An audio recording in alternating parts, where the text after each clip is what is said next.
တဲ့တကယ်ချင်းတွေအားလုံးဦးစင်းနဲ့အတူတိုက်ပြီးတော့လှုပ်ချကြအောင်ပါနော်အရင်ဆုံးဒီ Photoshop မှာမျက်နှာအစားထိုးခံမဲ့မျက်နှာတစ်ခုကို Photoshop မှာပုံဖွင့်လိုက်ပါတယ်လို့ဖွင့်လိုက်တယ်ဖွင့်ပြီးဆိုအဲ့ဒီပုံကို copy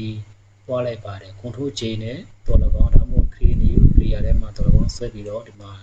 ပွားလိုက်ပါတယ်ပွားပြီးဆိုရင်အစားထိုးမဲ့မျက်နှာနော်အစားထိုးမဲ့မျက်နှာကိုဦးဇင်းတို့ File Open နဲ့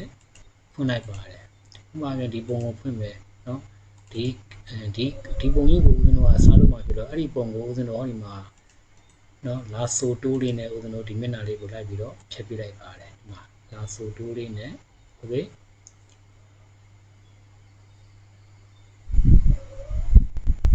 လာဆိုတိုးလေးနဲ့မျက်နှာကိုဖြတ်ပြလိုက်ပါတယ်ဖြတ်ပြီးပြီဆိုရင်အဲ့ဒီလာဆိုတိုးနဲ့ဖြတ်ပြတဲ့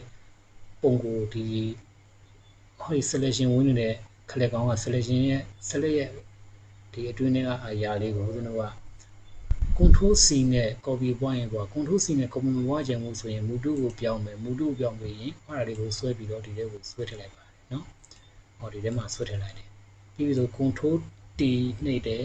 Ctrl T နှိပ်ပြီးဆိုရင်ဒါလေးကိုဦးဇင်းတို့နည်းနည်းသေးမယ်နော်အမှားလေးသေးလိုက်ပါတယ်စင်ပြီးတော့အောင်သေးလိုက်ပါတယ်ဟောโอเค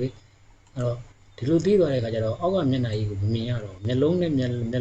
ပါးစပ်ကိုတက်အောင်ဦးဇင်းတို့လိုချင်မလဲဆိုဟောဒီမျက်နှာလေးကိုချိန်ပြီးရင် opacity နည်းငယ်လျှော့လိုက်ပါတယ်ဒီမှာဒါဆိုရင်ဦးဇင်းတို့အောက်ကမျက်နှာနဲ့ချိန်လို့ရသွားပြီเนาะအဲ့မဲ့အောက်ကမျက်နှာနဲ့ချိန်လို့ရပါပြီဆိုတော့အဲ့ဒီအောက်ကမျက်နှာကိုဦးဇင်းတို့လိုက်ပြီးတော့ဒီမှာမျက်လုံးကွက်တီချိန်ပေးလိုက်ပါတယ်เนาะမျက်လုံးကွက်တီချိန်ပေးလိုက်ပါတယ်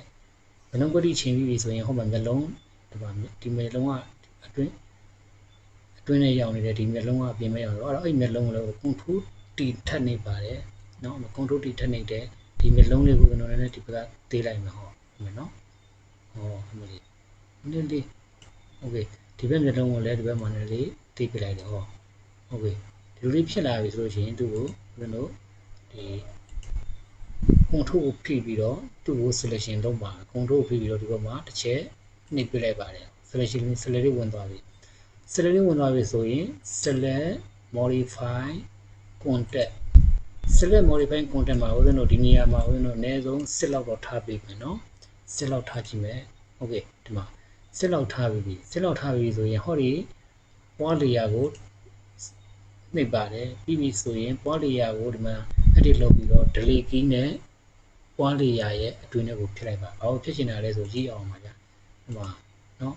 အဲ့မဲ့